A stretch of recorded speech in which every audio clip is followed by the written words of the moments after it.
Hello সবাইকে, good morning. কেমন আছো সবাই? আশা করি সবাই খুব ভালো আছো, আমিও খুব ভালো আছি।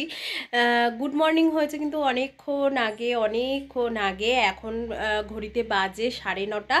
মামামকে স্কুলে দিয়ে রেডি ফেডি করিয়ে স্কুলে দিয়ে তারপরে আমি চলে এসে এখন নিজের কাজকর্মগুলো করব। তো একটা ভিডিও অনেক দিন ধরেই পড়েছিল, সেটাকে এডিট করা মানে সময়ের অভাবে বা নিজের শরীরও ভালো নেই, তাই জন্য করতে পারছিলাম না। আর অনেক দিন ধরেই আমার মামামের দুজনেরই শরীরটা ভালো নেই। মামামের তবুও ঠিক হয়ে গেছে, কিন্তু আমি এখনও অবধি ঠিক হতে পারিনি। খুব জ্বর হয়েছিল, কারণ ব্যাঙ্গালোরে ভীষণ বৃষ্টি হচ্ছে, ভীষণ। তো দুদিন ধরে বৃষ্টিটা একটুখানি মানে কমেছিল, রোদ্দুর ফদ্দুর উঠেছিল, ভীষণ রোদ্দুর। আজকেও যেমন দেখো খুব রোদ্দুর উঠেছে, জানলার দিকে তাকালে তোমরা বুঝতে পারবে খুব রোদ্দুর উঠেছে। কালকেও তাই হয়েছিল, দুদিন ধরে বৃষ্টি হয়নি, তো কালকেও সেরকম একটা বৃষ্টি হয়নি। হঠাৎ করেই যখন মামামকে স্কুল থেকে নিয়ে আসার পরে আমরা একটুখানি ঘুমিয়ে পড়েছিলাম, আর বাইরে কিছু জামা কাপড় ছিল, হঠাৎ করেই বৃষ্টি নেমেছে। মানে কিছুই নেই, না মেঘ না মেঘের গর্জন, কিছুই নেই, হঠাৎ করেই বৃষ্টি নেমেছে। তো বৃষ্টি হয়ে জামা কাপড়গুলো সব মোটামুটি ভিজে গেছে। কালকেই ভেবেছিলাম যে বারান্দায় আমাদের যে দড়িটা টাঙানো আছে, দড়িটাকে খুলে রাখবো, কিন্তু খুলবো করে আর খোলা হয়নি। আর হঠাৎ করেই কালকে বৃষ্টিতে সব জামা কাপড় ভিজে গেছে। একদম পুরো ঠান্ডা ঠান্ডা ওয়েদার। সকালবেলা যারা অফিস যাচ্ছে, যারা স্কুলে যাচ্ছে, যেই বাচ্চাগুলো বাইকে করে স্কুটি করে, তারা কিন্তু প্রত্যেকেই সোয়েটার, টুপি, মাস্ক সব কিছু পরেই যাচ্ছে। আর ইদানিং আবার শুনছি যে করোনার উৎপাতটা আবার একটু বেশি বেড়েছে, তো আগে থেকে সাবধান হওয়াই ভালো। আর মাস্ক আমার আর মামামের তো যেখানেই যাই সেখানে একদম কম্পালসারি, ওটা তো লাগবেই, কারণ আমার হলো গিয়ে ডাস্ট অ্যালার্জি আছে, আর ধুলোবালি একদমই সহ্য হয় না। আর এদিকে মামামকেও দিয়ে দিই, ও তো ছোট মানুষ, আমাদের যতই ভ্যাকসিন সাবধানের মান নেই, তাই জন্যে আমি মাস্কটা একদম ইউজ করি আর সাথে মামামকেও করাই। আর এই যে সোয়েটার, টুপি ওর তো সবসময় এই যে বাইরেই থাকে, কারণ স্কুলে যেতে গেলে ওর ওটা লাগবে। গাড়িতে যাওয়ার সময় প্রচণ্ড হাওয়া লাগে, হেঁটে গেলে সেটা একটা আলাদা ব্যাপার, কিন্তু গাড়িতে যাওয়ার সময় হাওয়া লাগে। সোয়েটার টুপিটা ওর মাস্ট। ওর কেন, প্রত্যেক বাচ্চারাই যারা গাড়ি করে যায় তাদের একদম লাগবে। বিশেষ করে বড় মানুষরা, বড় লোকগুলো যারা মানে সকালবেলা 8:30 নাগাদ অফিস বেরোচ্ছে, তারাও জ্যাকেট ফ্যাকেট পরেই যাচ্ছে, মানে এতটাই ঠান্ডা, কন্টিনিউ বৃষ্টি হয়ে যাচ্ছে। তো যাই হোক, ভালোই ওয়েদার, একদম গরম নেই। আর মামামকে তো সকালবেলা দিয়ে এসেছি, বললাম মর্নিংটা অনেক আগেই হয়েছে, সকালবেলা দিয়ে এসেছি। দিয়ে এসে ওই ভিডিওটা কিছুক্ষণ একটুখানি এডিট করে নিলাম, আর ভয়েস ওভার দেওয়া ছিল সেটুকু করে নিয়ে কাজকর্ম সেরে নিয়ে বিছানাটা জাস্ট তুলেছি। আর ওইখানে বাইরে দেখো কতগুলো জামা কাপড়, একদম পুরো ওখানে গামলা ভরে রয়েছে। স্বপন অনেক দিন হয়েছে বাড়ি নেই, মানে শুক্রবার দিন ও আর কি মানে বেরিয়েছে আউট স্টেশন। শুক্র, শনি, রবি, সোম, মঙ্গল, আজকে 5 দিন হয়ে গেল ও অনেক দিন ধরে বাড়ি নেই। তো ওর জামা কাপড়গুলো না, কয়েকটা জামা কাপড়গুলো আর কি মানে যেখানে ও জামা কাপড় রাখে সেখানেই আর কি টাঙানো ছিল। তো ও এতদিন ধরে বাড়ি নেই দেখে আমি ওই জন্য জামা কাপড়গুলো ভাবলাম আজকে একটুখানি ধুয়ে দিই। রোদ্দুরটা এসেছে, রোদ্দুর থাকতে ধুয়ে একদম পুরো শুকিয়ে টুকিয়ে তুলে নিই। আর এই যে আমার পেছনে যে ইয়েলো কালার নাইটির খোট দিয়ে এটা ঢাকা দিয়ে দাঁড় করানো রয়েছে, এটা কি বলতো, এটা নতুন আনা হয়েছে, একটা কুলার নতুন আনা হয়েছে। মাঝখানে ভীষণ গরম পড়েছিল, গরম পড়ার জন্য তো এই কুলারটা আনা হয়েছে। তবে এমনই কপাল দেখো, কুলারটা যবে থেকে এনেছে 1 দিন 2 দিন হাওয়া মানে কুলার চালানো হয়েছে, তারপর থেকে ওরকম ঢেকেই পড়ে রয়েছে। তাই জন্য আমি স্বপনকে বললাম ভালোই হয়েছে কুলারটা এনে, আমাদের ভালোই হয়েছে, বেশ ঠান্ডা ঠান্ডা বাইরে ওয়েদার হয়ে গেছে, আর কুলার চালাতে হবে না। যাই হোক, ওই জন্য ওটাকে ওখানে ঢাকা দিয়ে রেখে দিয়েছি, এটা কিন্তু নতুন এনেছি। আর তো এখন রান্নাঘরেও কিছু কাজ রয়েছে। রাত্রিবেলা মামাম আর আমি খাওয়া দাওয়া করেছি, সেই বাসন কটা ধুইনি, ইচ্ছে করেই ধুইনি, কারণ রাত্রিবেলা জল এত ঠান্ডা থাকে না, একদম মন চায় না। আর বলছিই তো কদিন ধরে আমার শরীরটাও ভালো নেই, জ্বর হয়েছিল, জ্বরের পরে ঠান্ডা, সেই ঠান্ডাটাও মোটামুটি হালকা কমেছে, কিন্তু বুঝতে পারছি না ভেতরে কি প্রবলেম হচ্ছে। খাওয়া দাওয়া করতে ইচ্ছে করছে না, একদমই খাওয়া দাওয়া করতে ইচ্ছে করছে না, যেটা মন চাইছে সেটাই বানাচ্ছি, কিন্তু তারপরেও সেটা মুখে দিতেই ইচ্ছেই করছে না। যাই হোক, তো খেতে তো হবেই, কারণ আমি একা, মামা আর আমি একা বাড়িতে রয়েছি। এখন খাওয়া দাওয়া না করলে, আমি যদি যাই হোক, জোর করে করেই খাওয়া দাওয়া করছি আর কি। খেয়ে সোজা হয়ে তো দাঁড়াতে হবে, এই যে মেয়ের স্কুল আছে, তারপরে ওর পেছনে দৌড়াতে হচ্ছে। তো ওই জন্যে আর কি, মানে কোনো রকম বিছানাটা গুছানো হয়েছে।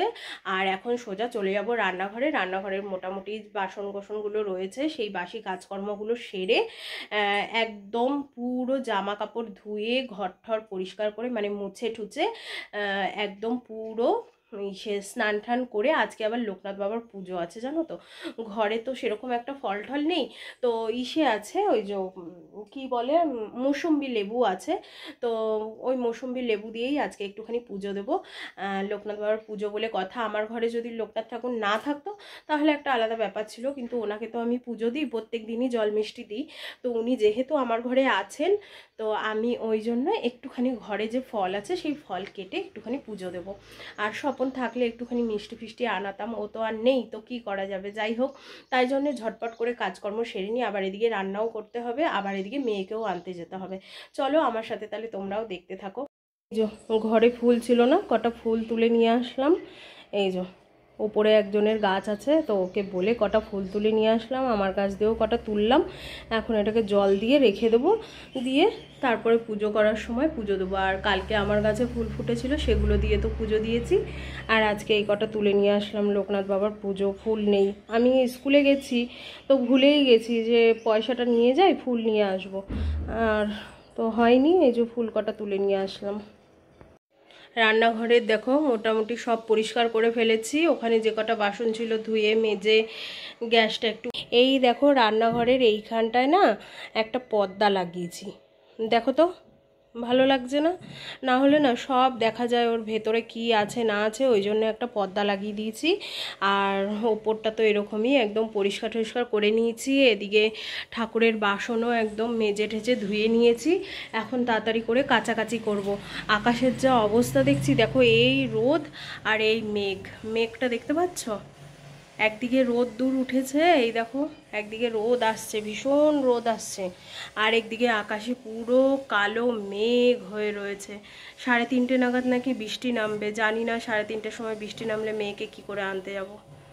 চলো ফটাফট করে যতক্ষণ রোদ্দুর আছে ততক্ষণ আমি জামা কাপড়গুলো কেচে নিই। আকাশের অবস্থা দেখেছো কি ভয়ানক, একদম রোদ্দুর ফদ্দুর সব গেছে গিয়ে। চলো জামা কাপড়গুলোও কাচা হয়ে গেছে, ফটাফট করে নিয়ে ওগুলোকে মেলে দিই আগে।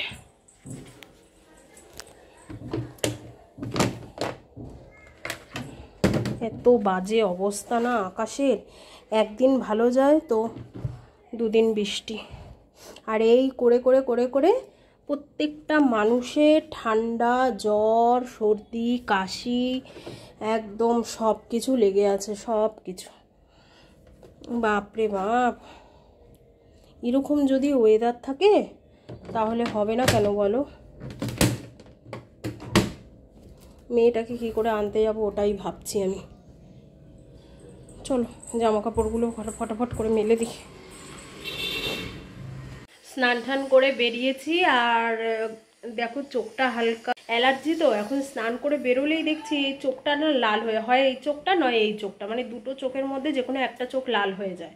আগে এরকম হতো না, এখন এরকম হচ্ছে জানি না। আর স্নান করে বেরিয়েছি, বেরিয়ে দেখি অলরেডি বৃষ্টি স্টার্ট হয়ে গেছে বাইরে, একদম বৃষ্টি পড়তে লেগেছে। আর বাইরে যত জামা কাপড় মেলেছিলাম, যত জামা কাপড় সব দড়ি দিয়ে, মানে যা মেলেছিলাম তাড়াতাড়ি করে বেরিয়ে এই যে জামা কাপড় তুলে এনে সব বিছানার উপর রেখে দিয়েছি। ভাগ্যিস তাড়াতাড়ি সকালবেলা কাচাকাচি করে দিয়ে দিয়েছি বলে শুকিয়ে গেছে। আর মুষুল ধারায় বৃষ্টি নেমেছে, মুষুল ধারায়। আর এখন তো যা চান ঠান করেছি তার মধ্যে জলও নেই জানো, যেটুকু জল ছিল তার মধ্যে চান ঠান করেছি। আর এই যে জামা কাপড় সব পরা জামা কাপড়গুলো ধুয়ে দিয়েছি, ওগুলো রয়েছে, এখন তো আর বাইরে মেলা যাবে না। ভীষণ জোর বৃষ্টি হচ্ছে, ভীষণ জোর, ভীষণ জোর বৃষ্টি হচ্ছে। আকাশের মেঘটা দেখো, আকাশের মেঘ দেখলেই বুঝতে পারবে। দেখো কত জোর বৃষ্টি হচ্ছে, নিচটা দেখো, নিচে জল পড়ছে ছিটে ছিটে, দেখতে পাচ্ছ? আকাশের মেঘটা দেখো, খুব জোর বৃষ্টি হচ্ছে।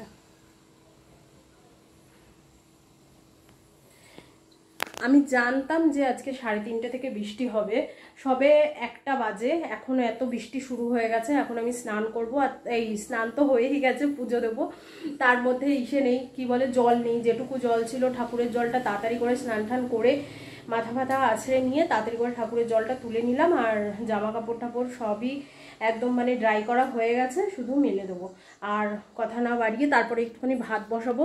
আর কি রান্না করি দেখি, ধনেপাতা আছে, ধনেপাতার ভাবছি ধনেপাতাটা বাটা করব, আর একটুখানি সিদ্ধ সিদ্ধ মানে আলু সিদ্ধ দিয়ে দেবো, তার সাথে একটুখানি পেঁয়াজ আর কাঁচা লঙ্কা, শুকনো লঙ্কা ভেজে আলু সিদ্ধটাকে মাখবো, মামামেরও হয়ে যাবে, আর ধনেপাতা বাটা করবো, ব্যাস, আর কিছু লাগবে না। আর রাত্রিরে চিন্তা করা যাবে। তো চলো পুজোটা দিয়ে নিই। ফুল টুল ওখানে সব রেডি করে নিয়েছি, জলও একদম পুরো মানে ভরে ঠরে রেখেছি। জল যেহেতু নেই, তাড়াতাড়ি করে স্নান করে উঠেই আগে জলটা ভরেছি ঠাকুরে। তো চলো আগে পুজো দিয়ে নিই। মাঝখানে তবু হালকা হালকা হচ্ছিল, এখন খুব জোর নেমেছে। দেখো রাস্তার দিকে দেখো, বুঝতে পারবে, খুব জোর নেমেছে, বৃষ্টি হচ্ছে। আর এই বাড়িতে ছাদে কত জামা কাপড়গুলো সব ভিজে গেল, কি সুন্দর রোদে শুকিয়ে গেছিলো, সব ভিজে গেল। আর জোরে বৃষ্টি হচ্ছে দেখো। আমার তো খাওয়া দাওয়া একদম পুরো কমপ্লিট করে ফেলেছি, রান্না বান্না করে ওই যে আলুর চোখা করেছিলাম, একটু ধনেপাতা ভেজেছি বলছি, বাটা করেছি, আর একটু ডিম ভেজেছি, ওটা দিয়ে আমি খেয়ে নিয়েছি, মামামের জন্যও রেখেছি। এখন টাইমও হয়ে গেছে, 3:20 হয়ে গেছে, আমি নিজেও রেডি হয়ে গেছি, এখন ওকে আনতে যাব। চলো ওকে নিয়ে আসি, তারপরে তো আবার ওকে স্নান করানো, খাওয়ানো, এইসব করতে করতে টাইম হয়ে যাবে। আর বাইরে রোদ্দুরও উঠেছে, এই ফাঁকে যাই, ফট করে নিয়ে চলে আসি, না হলে আবার বৃষ্টি নামলে এখন আবার অবস্থা খারাপ হয়ে যাবে। মামামকে স্কুল থেকে নিয়ে আসার পরে আর সেরকমভাবে ভিডিও করা হয়নি, ভেবেছিলাম নিজে একটু শোবো, কিন্তু শুয়ে গড়াগড়ি খেয়েছি, ঘুম আর আসলো না। আর ওকে স্কুল থেকে নিয়ে আসার পরে বেসিনের মধ্যে অনেকগুলো বাসন ছিল, যখন চান করে উঠেছি তখনই তোমাদের বললাম যে ইসে ছিল না, জল ছিল না, তাই জন্য বাসনগুলো মাজতে পারিনি, বাসন ছিল। আর ওকে চান ঠান করিয়ে তারপরে ওকে খেতে টেতে দিয়ে আমি ওই বাসনগুলো মেজেছি। আর এদিকে এখন সন্ধে হয়ে গেছে, পুজো টুজো দেওয়া একদম পুরো কমপ্লিট। দেখো সকালবেলা তো তোমাদেরকে দেখিয়েছিলাম, ফুলগুলো নিয়ে এসে পুজো দিয়েছিলাম, তো ফুলগুলো দেখতে খুব সুন্দর লাগছে, ওই জন্য তুলিনি। আর আমি তো ঘুমাইনি, মামামকে একটুখানি ঘুম পাড়িয়েছি, ওকে ঘুম না পাড়ালে ও খুব অস্বস্তি হয় ওর।